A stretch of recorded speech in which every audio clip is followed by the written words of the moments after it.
विषयों में घूम रहे, तो वो अंतराय आपको परमानंद का अनुभव थोड़ी होने देगा। अभ्यास योग युक्तेन चेतसा नान्यगामिना, चित्त कहीं जाए ही ना, ऐसा अभ्यास करना है। गीता जी का, रामायण जी का, भागवत जी का, गुरुवाणी जी का, सब शास्त्रों का सार है। नाम जप करो, सत्संग करो, निरंतर नाम जप, सत्संग के द्वारा नवीन उत्साह होता है। क्या सब करूं? अभी तक इतनी यात्रा हो गई, अभी तक आपको पता ही नहीं क्या। आप आदेश करो, मैं वही जपना शुरू करूं।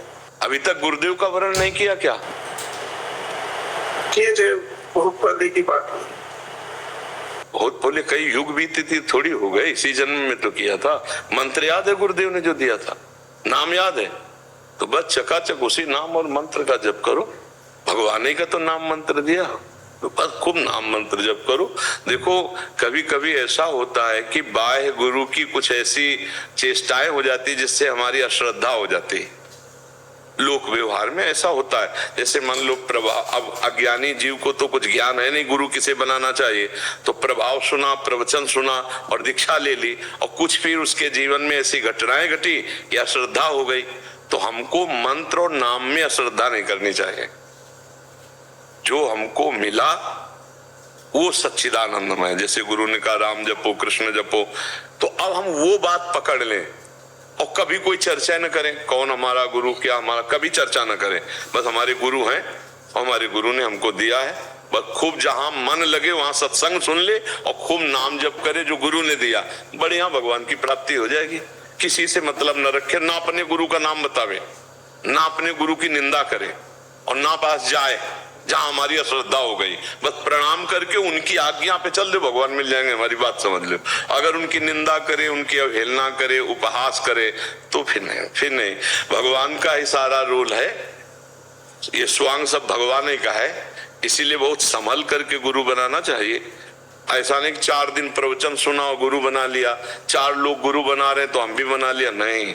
साल 2 साल पहले खूब बैठ के सत्संग सुने और उनकी चेष्टाएं देखे, और देखे मन मिलता है कि नहीं, बात समझ में शास्त्रीय है कि नहीं, बात समझ में हमारा भाव जुड़ता है कि नहीं, हमारे अंदर कुछ परिवर्तन होता है कि नहीं, हमारे अंदर लगाव आ रहा है कि नहीं। पहले खुद अपने नेत्रों से देखना चाहिए, किसी दूसरे के कहने से किसी को गुरु नहीं बनाना चाहिए।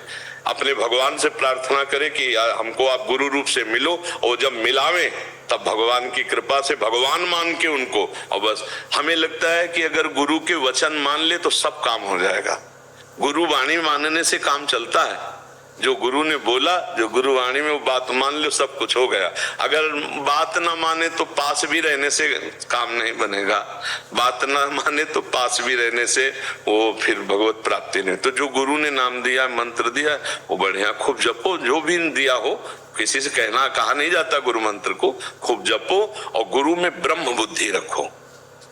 भगवान के 3 लीलाएं हो रही जगत में, एक सतोगुणी लीला, एक रजोगुणी लीला, एक तमोगुणी लीला, एक सृजन लीला, एक पालन लीला और एक विनाश लीला। तीनों हमारे भगवान के, इसलिए हम उनको नमस्कार करते हैं और अपना भजन करते हैं। जब हम मिठाई लेने जाते हैं तो हम ये नहीं देखते कि मिठाई बेचने वाला मिठाई खाता है कि नहीं, हमें पसंद आई, हमने खरीद लिया और चक्क पा लिया। ऐसे हम प्रवचन सुनने गए, सत्संग सुनने गए, गुरुजनों से मिले, तो अच्छी बात जो मिली उसे पकड़ लिया, अपने जीवन में उतार लिया, चल दिया। हम ये नहीं देखते कि वो इसमें है कि नहीं, हमें बात मिली, हम चल पड़े। ऐसा साधक बहुत जल्दी कल्याण को प्राप्त हो जाता है, नहीं तो निंदा, स्तुति और सब ये सब प्रपंच फिर होने लगता है। खूब भजन करो, भजन से ही भगवान की हर ज्ञान वाली बात आपके दिमाग में आ जाएगी। और भजन न करे तो पढ़ने से नहीं आएगी, ये पक्की बात समझ लो। शब्दार्थ कुछ होता है, जो अर्थ है शब्दार्थ कुछ होता है और भावार्थ कुछ होता है, और उसका रहस्यार्थ कुछ और होता है। वो ब्रह्म प्राप्त महापुरुषों से ही समझ में आता है, नहीं तो सब ग्रंथ लेके भगवत प्राप्त न बन जाए। नहीं, ग्रंथ खरीद ले और भगवत प्राप्त हो जाए।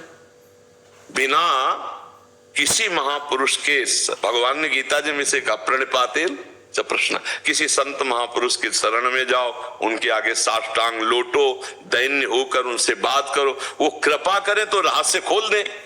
तो मतलब शब्दार्थ कुछ और है वाक्य का, भावार्थ कुछ और है और रहस्यार्थ कुछ और है। तो रहस्य तो वही बता सकते हैं जो रहस्य में पहुंच चुके हैं। या रहस्य रघुनाथ कर बेग न जाने कोई, और जो जाने रघुपति कृपा तो सपने मोह न होए। अब आज से नाम जपने का अंतराय न पड़ने पावे, ये तुम बात पकड़ लो तो गीता जी का सब रहस्य अंदर आ जाएगा। निरंतर जो नाम जप करता है उसे सब ज्ञान हो जाता है, सब कृपा हो जाती है, सब गुरुओं का आशीर्वाद प्राप्त हो जाता है। जो नाम जपता है भगवान का कृपा पात्र ही नाम जप पाता है। तो जामवंत कहा सुनु रघुराया, जा पर नाथ करहु तुम दाया, ताहि सदा शुभ कुशल निरंतर, सुर नर मुनि प्रसन्नता ऊपर, सोई विजयी विनयी गुण सागर, तासु सुजस त्रैलोक उजागर। जिस पर आपकी कृपा हो जाए वही विजयी, वही विनयी, वही गुण समुद्र, समस्त ऋषि मुनि उसके ऊपर बरस पड़ते हैं। जा पर कृपा राम की होई, ता पर कृपा करे सब कोई। खूब नाम जप करे, भगवान का भरोसा, यही गीता जी कह रहे हैं। मां मनुष्य युद्ध से अपने कर्तव्य का पालन और डट के नाम जप, किसी से आशीर्वाद मांगने की जरूरत नहीं, सबका आशीर्वाद आपको प्राप्त हो जाए। और भजन न करे परपंच करे तो भाई चाहे जो कुछ कंठस्थ कर ले, चाहे गीता भागवत वेद कंठस्थ कर ले, भजन न करो तो लाभ नहीं मिलेगा भाई, पक्की बात समझ लो। बुद्धि में सब कुछ ज्ञान है सबको, लेकिन प्रयोग कहां कर पा रहा है। ज्ञान है कि ये नहीं करना चाहिए, पर जब मन जो चाहता है करवा लेता। क्यों? भजन बल नहीं, तपस्या बल नहीं, इसी को हमें प्राप्त करना। भजन, काम क्रोध आदि लोगों पर विजय प्राप्त करके इन दोषों पर भगवान की प्राप्ति होती भजन बल से।